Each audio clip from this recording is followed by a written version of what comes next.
Okay, Larry, here's update number 2.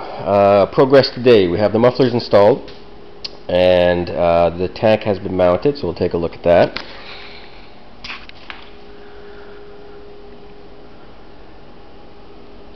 Now, as you can see, I did end up raising the back of the tank a little ways, just to get that nice line when the bike's actually on the ground. Unfortunately, my main welder was out of commission today, so I had to use a stick welder, which gave us some really solid welds. This one up here, this mount, ended up burning a hole through it. It doesn't affect it, it's just cosmetic, and that'll be hidden, but doesn't make me happy. But I mean, it's definitely not going anywhere. I gotta tighten that bolt. Now, the mufflers, like I said, because you probably won't keep them, I just tacked them in. So they've got mounts, and they're basically tacked right around here, not on the other side, so we can cut these off and install the new ones. As for the mufflers, you know what? They look pretty cool. I'm not overly fond of the way they angle out at the back here, if you see that. It's not too bad. It just, I would have rather seen them a little bit more in, and maybe down about another inch, but I also wanted to leave all the axle nuts and the shock bolts accessible for servicing. And if I'd lower these any further, then that means you would have had to drop the exhaust to take off the rim or to change the shocks or whatever, and I don't believe in that stuff, right? Now, I didn't do anything for a battery bracket, but what I did figure out, if we look at the back here, there's quite a lot of space underneath where the seat's going to be. You're not going to have a fender. The wheel is never going to travel this far. There's not a chance. You might, with your girlfriend or with your wife on the bike and you might get 3 inches of travel. So we can actually, once we find a battery that's small enough, we can build a box in here and lay it on its side and basically box this in and create another inner fender that runs down rather than this plastic one that can sit up here. And if we do that, then that's going to clear up this space, and what we can do is take the regulator, the solenoid, all this wiring, and flip it underneath. So what you'll have is a straight shot all the way through there, and that'll look pretty clean. So let me know what your feelings are on doing that. So basically, that's where we're at today. I haven't seen your indicators and your petcock yet. UPS says they're going to be here at some point today, so hopefully I'll see them tonight. I can use them tomorrow. Tomorrow's plan is to do the electrics, so I'm going to do the indicators front and rear, put the petcock on, and wire all the business up here for your ignition and stuff like that. And if I have time, what I want to do is get the seat mounted, or the tail cap mounted and ready to go, which I need to do anyway to mount the indicators.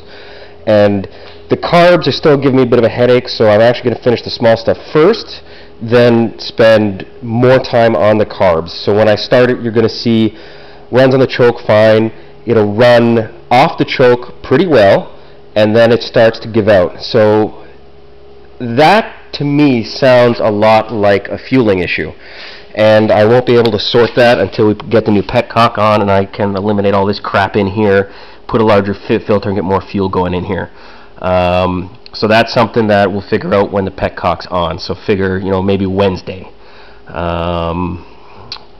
So I guess now the next thing to do is to start it. Now one interesting thing with these Harley mufflers, man, is well, I punched them out for starters. There's a center baffle, and I took that right out, so they're straight through. They sound better than I ever could have hoped. So here, I'll fire it up for you. Put the choke on.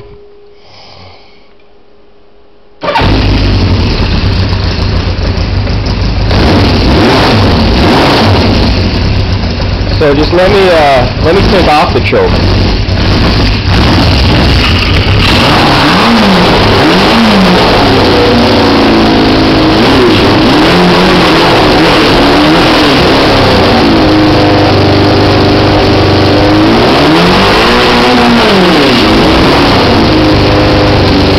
So you see how it's cutting out? That smells fuel to me. But it's off the choke now, so. But we're not getting hardly any fuel in here. So I think that's the problem. It's just lack of fuel. This is empty and it shouldn't be. So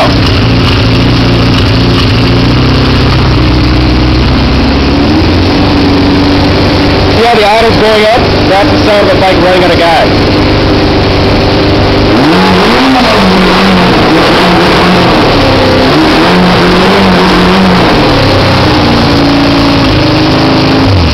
Okay, so anyway, like I said, I'm guessing that it's a fueling issue with the mufflers being on now.